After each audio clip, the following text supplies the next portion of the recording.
Hello guys, long time video. Today I am lowering the front end of the Metro properly. At the moment I've just let the gas out, which isn't recommended, obviously it's really spongy and stuff. So take the Hydragas units out, chop the rods down, 10mm, pump back up and see what difference it's made. But I'll show you how to do it, as it is quite tricky for a beginner. So I'll show you how to do it and then hopefully you can do it to your one as well. So let's get into it.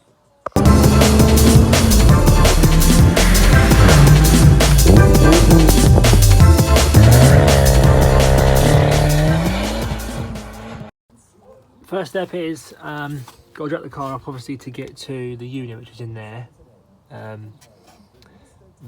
to get to that, so got to jack the car up, get the wheel off, then I'll show you what needs to be removed and how to do it once I've got the wheel off. Alright, so the wheel's off.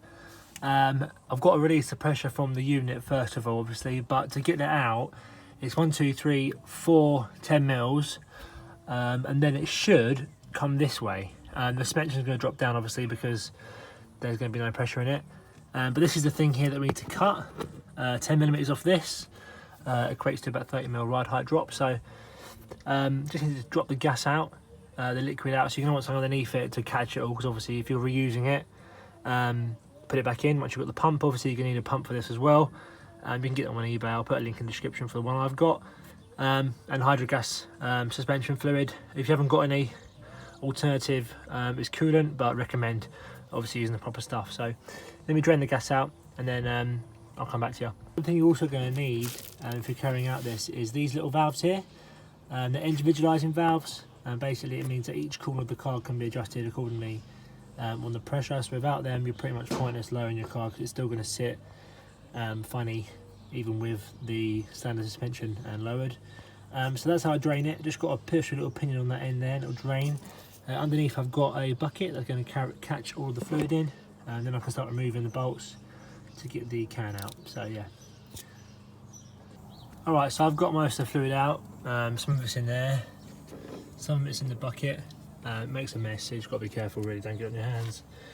Try to spill it. If you do spill it, clean it up. Obviously it's toxic, so best thing to do. Now I've got to remove these 4 10mm, and this whole thing should pop out, but we'll soon find out. Right, so I'm pretty sure this is the same with all Metros, but this top bolt here actually has a 13mm nut on the end of it. So before you go struggling to get it undone, undo the nut, because otherwise you're just forcing the nut to spin on the other side. I'm here to get this one out, but the nut behind it again is just spinning, so you need to get some pliers on that. Undo it, and then the Hydragas can come out, and I can show you what you've got to cut and how to put it back together again.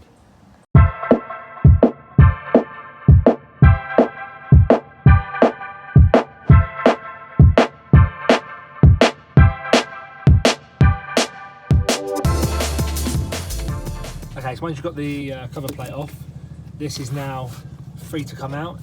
It might be a bit tough because there's still probably a little bit of pressure in there to release. So what I recommend doing is get a lever bar in here and just pinging it out. So it is going to go ting and pop up, so don't be afraid. It is normal, it is going to pop up as there is going to be some pressure in there.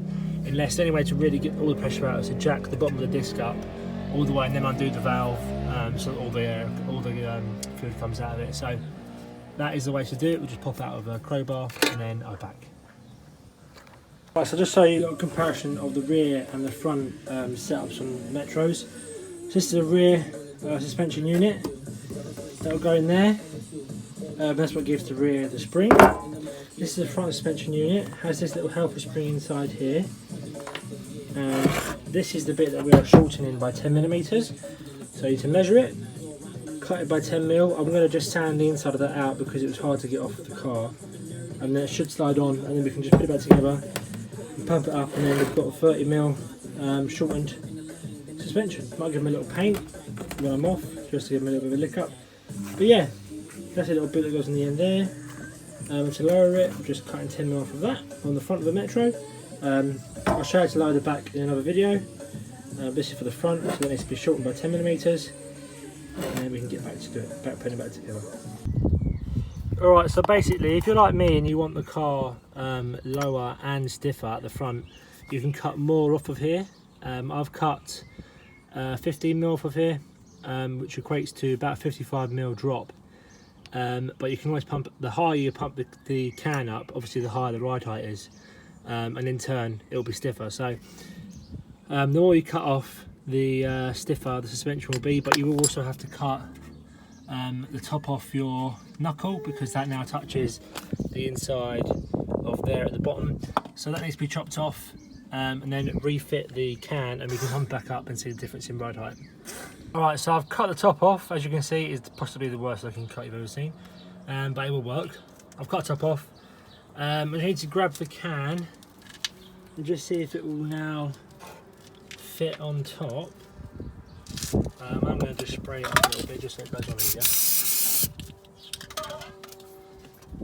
And slide that over there. It might need a bit of a wiggle to go way down. Right, it should eventually sit all the way down. Might have to give it a little tap on top as well. So, but that basically just sits. It will sit all the way down once it's pressurised and been tapped down a little bit. But yeah, we should tap it down and then we'll bump it back up, put it back together. Alright, so once you've cut it down, you're going to notice that it's not actually fitting properly. But that's not to worry, because when this is pumped up, this bit will travel all the way down and sit flush back on here again. So if it doesn't look right first time, don't worry about it. It will go there once you pump it up to the desired pressure. It will eventually go down to the bottom, so it's not a problem. So yeah. Okay, so this is this side all back together. It's not pumped up yet. I've got to pump it up to the pressure. But as you can see, like normal, no difference in looks. It's just literally different in height and ride height where we've cut the rod. I'm going to show you how to do the rears in another video. But let me pump it up and then I'll do a comparison of the heights. Okay, so as you can see, this is the lowered side. About 2 finger in the arches. Quite a nice arch gap. I haven't finished pumping up yet. I think I'm going to want it a bit higher than that, otherwise I'm going to bottom out everywhere. And this is the untouched side. As you can see, quite a big difference. We need to pump the other side a little bit more, obviously, because it's going to be scraping on everything. So, but that's that. Literally, just pump the suspension up with a pump like this. Fluid goes in there. Pump the handle. Pump the suspension up. It's got a handy little gauge there, so you know how much pressure in the suspension units. But other than that, relatively easy job. And it's all back together soon, and I'll get you some final photos. So this is what it looks like now. As you can see, the front end is considerably lower than it was before. Sorry about how dirty it is absolutely filthy. But the front end is considerably lower. Obviously I can't have it too low, as underneath here, that's the down part right there. So it's already getting hit on speed bumps and stuff. So it's much better now. Hopefully you enjoyed the video today. Hopefully you learned something, how to do it and that. I'll put all the links in the description for the bits you are going to need.